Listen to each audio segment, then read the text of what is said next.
Good morning, everybody. My name is Erica. Thanks very much for joining We Are Acuity on today's webinar. So we're due to start very shortly, so thanks very much for waiting, and I'll let you know when I'm going to be handing over to my colleagues.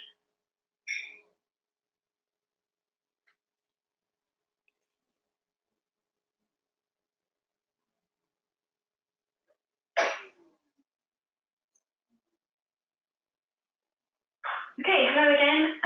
Thank you for your patience, and good morning for everybody who's just joined us. My name's Erica, and I'm shortly going to be handing over to my colleagues Tony and Peter, but I just wanted to let you know that if you have any questions throughout our webinar, we would absolutely love to hear them, and there'll be some time at the end to answer those questions. And without further ado, I'd love to hand you over to Tony and Peter. Thanks. Thank you, Erica.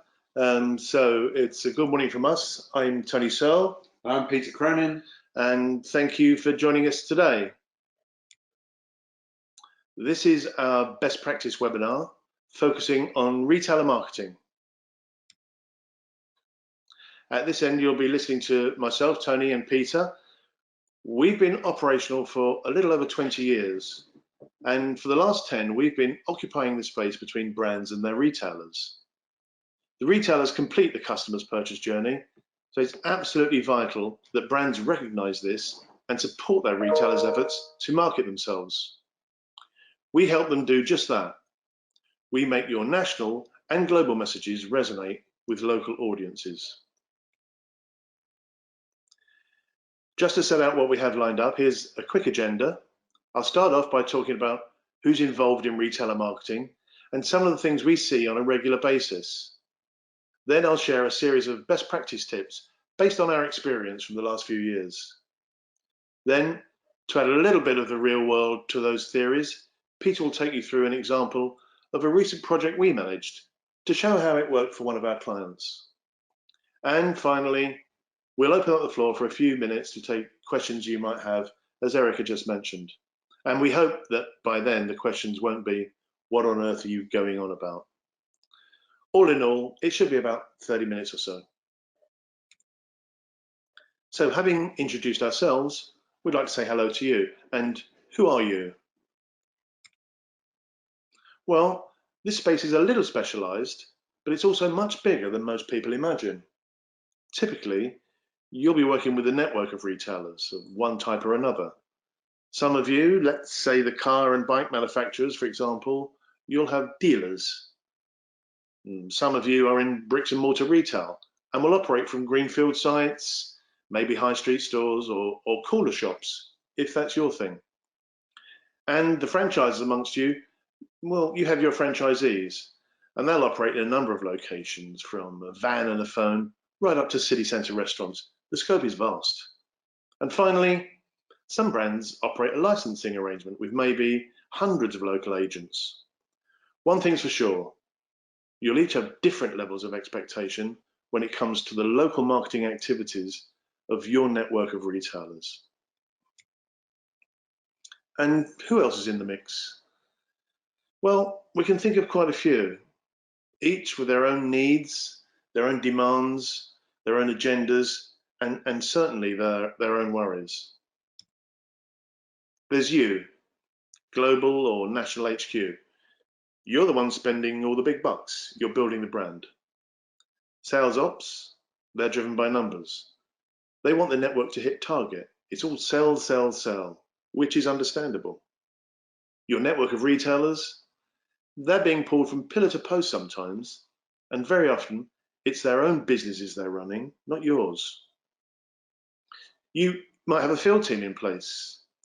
Local marketing is usually on their list of things to advise on, but in our experience, it's never top of that list. Then there are all the agencies in your world, from media, CRM, insight, events, advertising. They all have different policies, they have different agendas, and they'll definitely have different media preferences. And lastly, and most importantly, the customers. It used to be really easy to keep those guys in order before Google came along. And given that cast of characters, what usually happens? Well, let's take a look. There's often a distinct disconnect between the brand's aspirations and the retailer's day-to-day life. For example, you have long-term brand goals, but the retailers have short-term sales targets, often imposed by the brand. And while you're reaching out to the right prospects, wherever they are in the customer journey, the retailers are desperately seeking anybody that's in market. You're focused on your latest releases. You're helping drive the brand forward, but they'll sell anything that drives margin. And you want a consistent customer message at every touch point to keep your prospects on track. But the retailers think their own name is bigger than the brand's. You've invested in expensive creative, expensive media input, but they have their own ideas about that, thank you very much. So what does this all mean? Well, it's friction. Whichever way you look at the brand's relationships with their retailers, their objectives are often at odds. And what does this mean? Well, you'll be familiar with some of the following, but hopefully not all of it. Let's take a look. The retailers, they're just too slow to react to your tactical maneuvering in the market. That lag is killing you. You have a field team, but they each have their own versions of your brand message. So the retailers will be hearing different things from different people. There's no consistency. Now, the world is more measurable, but your retailer's marketing isn't. If only they had the same tools as you when it came to measuring marketing performance. Your national marketing is it's now heavily biased digital media, but the retailers aren't up to speed. It's still quite shocking to see how many local level marketers shy away from the digital channels. C-suite, they've asked you what the network is doing in the next quarter. It's the question you've come to hate. If only you had real-time visibility on planned activity and spend out in the network. Those fancy films you paid for, they were brilliant. So why are the retailers trying to make their own? If they were using your assets, you'd be leveraging each other's media spend. And you'd love to give your retailers more marketing support, but there's been another round of budget cuts. That's the only time you're ever at the front of the queue, right? So what's the fix? Well, there is some good news, and don't worry, there's plenty. Best practice can fix all these disconnects, even if you think some of them are out of your control. We're going to put all our best practice ideas for you into one of 4 sections, and we're going to start with engagement. It's essential that your network remains engaged with your programs. If you can keep them coming back, they'll stay integrated with your own marketing. And having them fully integrated with your own marketing is the only way to ensure the customer journey isn't fragmented or confusing for customers. We've got some great tips around best practice here. Having everything optimized accelerates success for your retailers and so for you too. In this data-led arena, it's almost a crime to ignore the rewards some of these best practice ideas can bring. And having an agile retailer team pulling the strings for you makes a hell of a difference to outcomes. Yes to data and yes to insight, but it's humans that make all this really work because not all retailers are the same. So let's move on. Let's start with engaged. Make your retailer support program easy to use. Your retailers tend not to be professional marketeers. They're desperate for help. We'd recommend an online marketing toolkit surrounded by an agile retailer team. This will allow them to go to market on their terms and at their level. And if they're using your templates and assets, they'll be on message. Make it easy for them and they'll keep coming back. Give the retailers genuine choice. They often feel they're competing with your other retailers, as well as rival makes. Provide enough choice to give them the chance to have local standout. Even slightly different versions of templated materials can make all the difference to them. So provide as many opportunities as possible for retailers to personalize materials beyond just their name. It gives them a feeling of control. Share your assets. You usually spend a fortune creating amazing assets, but are you making the best use of them? Are you adapting them for use at local level? Are you putting them on a platform that's easy to share and available when your retailers or their agencies need them? If not, they'll probably find and use materials that are at odds with the customer journey that you envisaged. Again, remember, not all retailers' marketing resources are equals. Some have this as only part of their job. The new digital channels with data-led prospecting are probably a cluster of jargon and fear for them. But you already know the answers. You've worked out what is and isn't successful. Are you providing the network with help around these difficult areas? A 2-minute instructional video or a 2-page PDF can literally mean the difference between a retailer leaving your program and staying engaged. On to integration. Use an online marketing toolkit. It's something I suggested a few moments ago. A digital asset management toolkit can be a really simple setup that provides a central depository for all your photos, logos, fonts, training guides, all your assets in one place and constantly up to date, easily accessed by your retailers. It will help them to help themselves and keep them on brand. A marketing asset management toolkit takes that a step further and can also host a range of marketing materials in as many media channels as you see fit, really, usually in the form of templates ready to be used by your retailers. But do you need either? Well, we really think so. We've never found a more efficient way of doing network marketing. It brings campaigns to life in real time and on time, and for every retailer, no matter how many you have.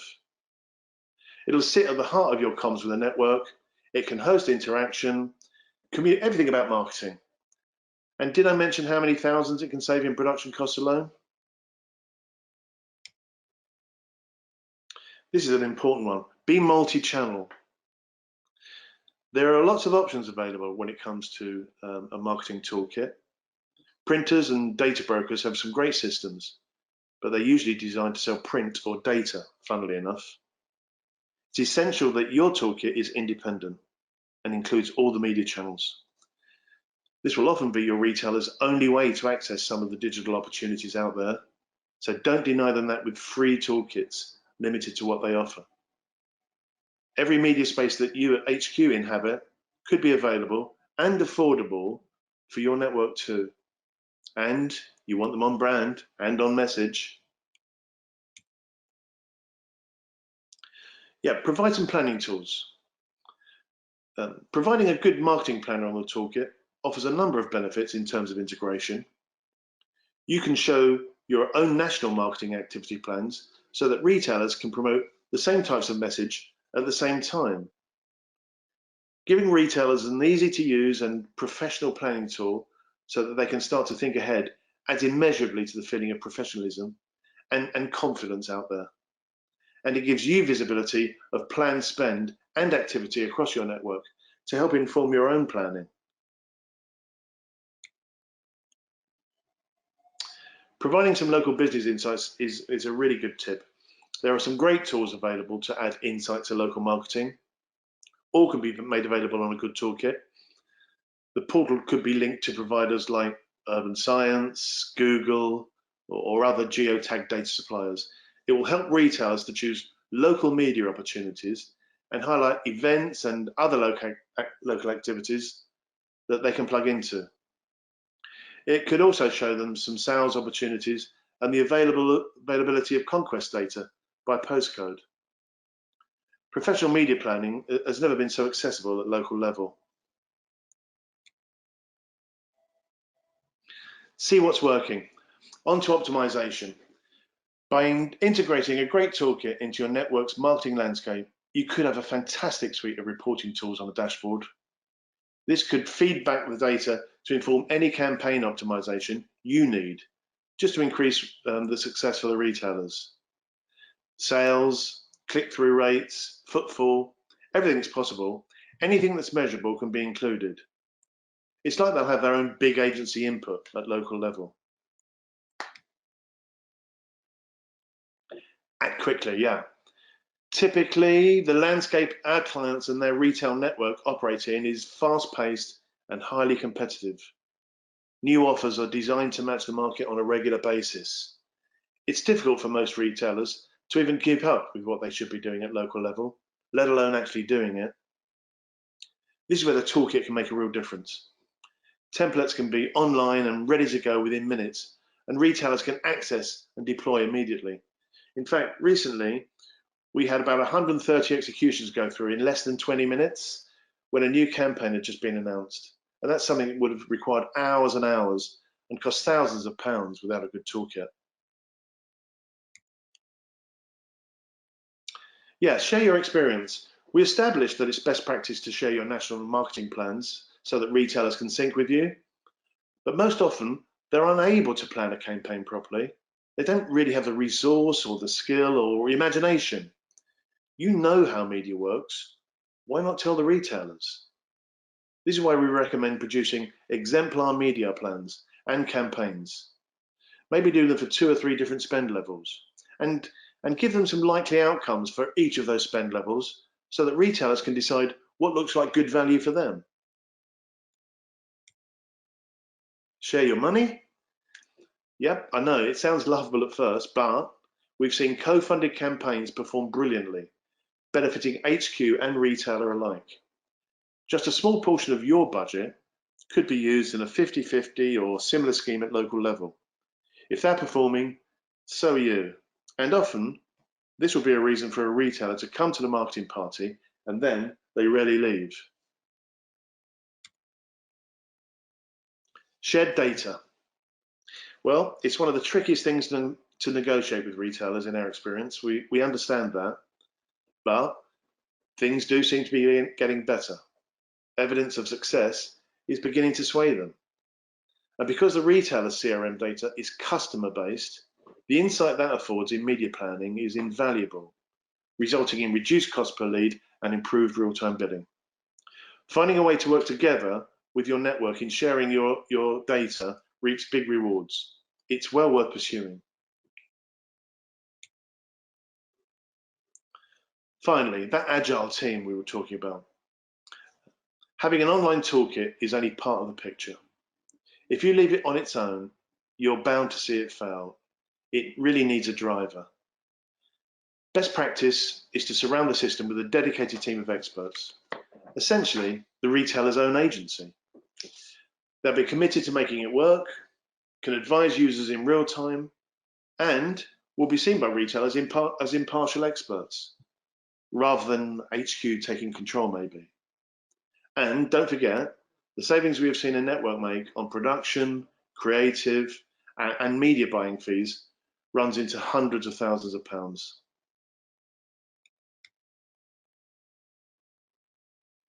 Yeah, have a proven and fast-acting process. The size of that team that you need to operate the programs will be determined by a number of factors. The size of your product range, campaign frequency, and which media channels you want to promote. Best practice dictates that each team member has a specialism and an area of responsibility. Somebody with strategic abilities to review past data and agree insight and objectives with the client, then plan the campaign. You'll need expert technicians to prepare assets and templates, and most importantly, great personalities to liaise with the retailers, promoting new campaigns and supporting their activities on the toolkit. And they can feed back results into the start of the process, creating a perfect loop so materials are always being optimized.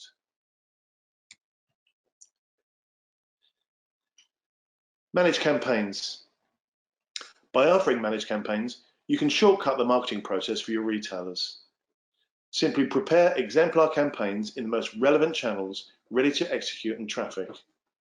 Your agile retail team can activate these campaigns on behalf of anybody in the network, simply and quickly, using the toolkit. It gets things done for those retailers who still don't have the time.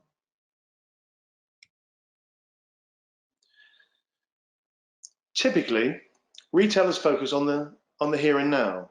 They are often driven to this state of urgency by HQ's sales division, so it's understandable.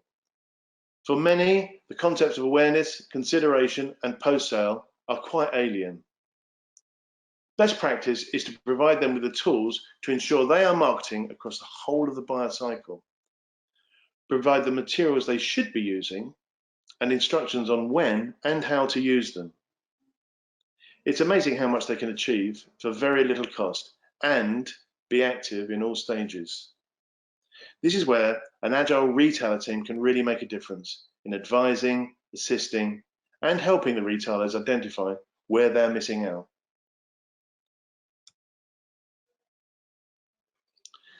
Sometimes a retailer needs a reboot. They've lost their way a little with marketing and sales are really struggling. The agile retailer team resource can be put to work specifically on their case. They could analyze their previous and current plans, prepare a SWOT of their marketing landscape, and initiate a new way to market in their local area. These one-to-one retailer programs usually last between 6 and 12 months and always have a positive effect on every aspect of their marketing. So that wraps up the best practice ideas. I hope there were some thoughts there that will play into your own thinking going forwards. I'm going to hand over to Peter now to take us through a briefcase study that highlights some of these ideas in action. Peter.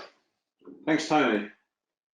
So that's the best practice covered in all 4 of those key areas: engagement, integration, optimization, and being agile. This case study shows how we deployed some of those ideas.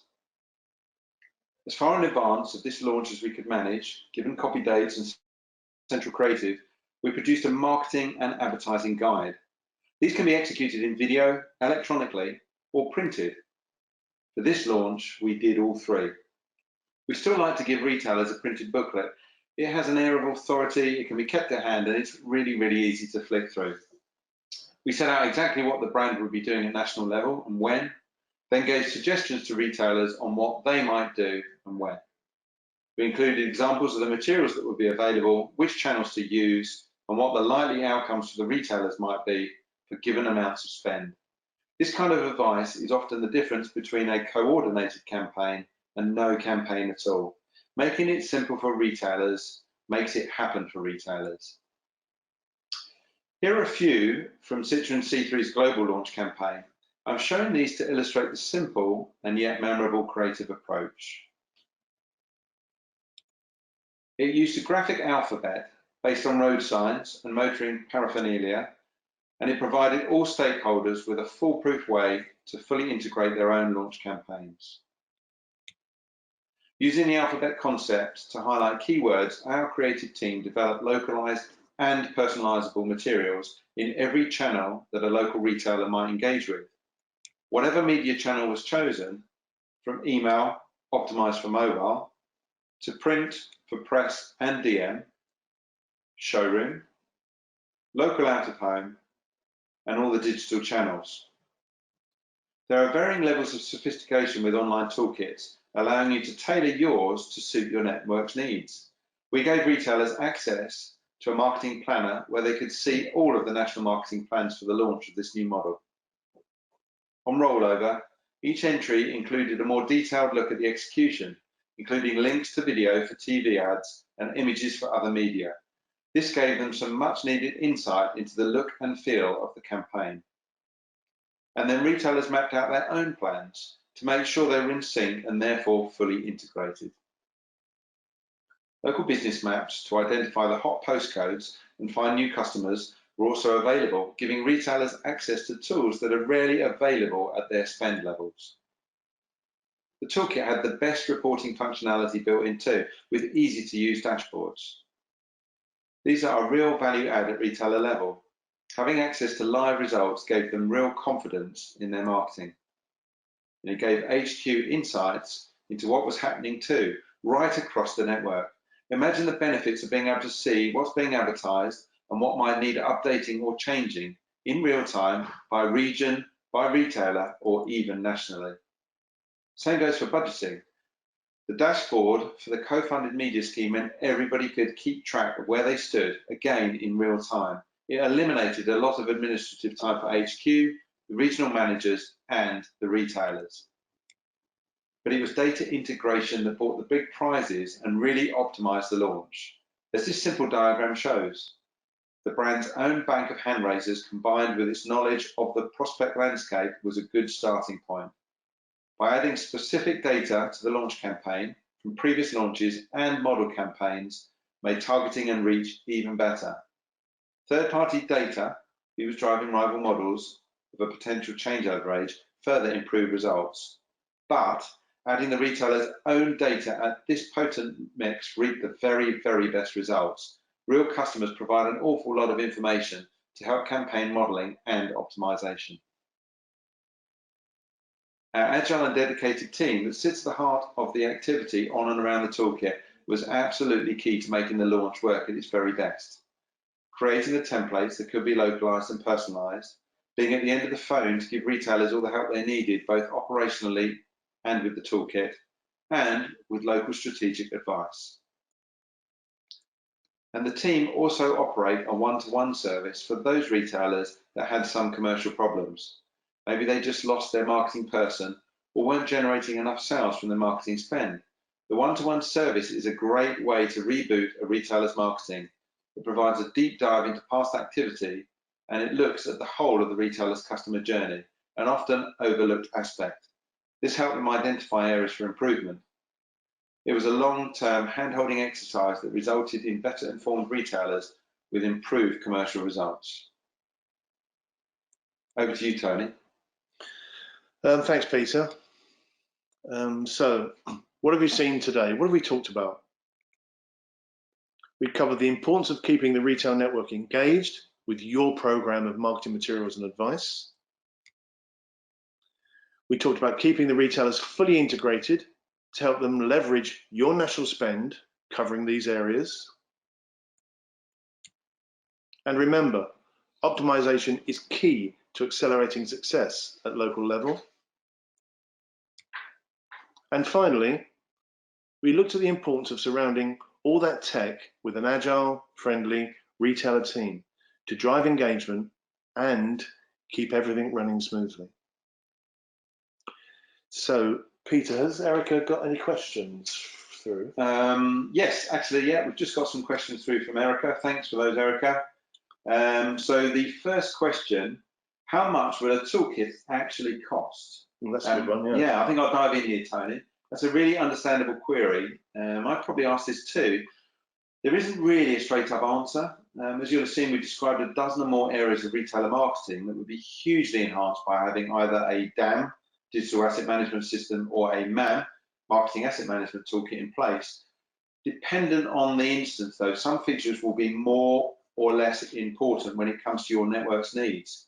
But regardless of which modules you finally specify, the cost of implementation is never ever too much. No, that's true, because it will deliver on all the features you'd need, and the savings on production and increased performance of your network's marketing will pay for it many times over. So Tony, I think in short what we're saying is give us a call or drop us an email and we can have a look at your instance, really. It very much depends on scoping out your own personal needs. Yeah. There's another question here. How many outlets do I need to justify having one? This sounds like how many outlets? Yeah, how many outlets? Well, there's no maximum, obviously. We've got users who've got hundreds of outlets activated. You can imagine the efficiencies of speed and cost there. But if you have as few as just single figures and they're actually really active with their marketing, then the toolkit will still pay for itself. And all the while delivering on consistency, obviously. But sometimes speed is the main requirement. Getting campaigns out on the street quickly, a centralized toolkit, that will always be an ad hoc agency arrangement in that case. I think there's even brands out there, well, I know there's even brands out there that use the toolkit internally for their own internal efficiency. Yeah, without a network. The last question, how does it cope with regional variations? I'm going to dive in here, Tony. So the tagging functionality that most systems deploy can make all materials, assets, or even advertising templates visible or not visible to groups, regions, or even individual outlets. Yeah, the more complicated requirements are actually where a slick toolkit makes the biggest difference. Actually, if you had outlets in Europe, then it's quite possible to have templates that could be made available just in those markets with the relevant language too. There are no real borders with this tech. So the system handles different languages and different currencies and different levels of requirements. It takes all of that sort of stuff completely without any issues at all. Yeah, no, it's easy. Excellent. Okay, well, I think that's it for today. So hopefully that's answered all your questions. We'll follow up with this on video if you wanted to have a copy to listen to later. And thank you for all your time today. Thank you.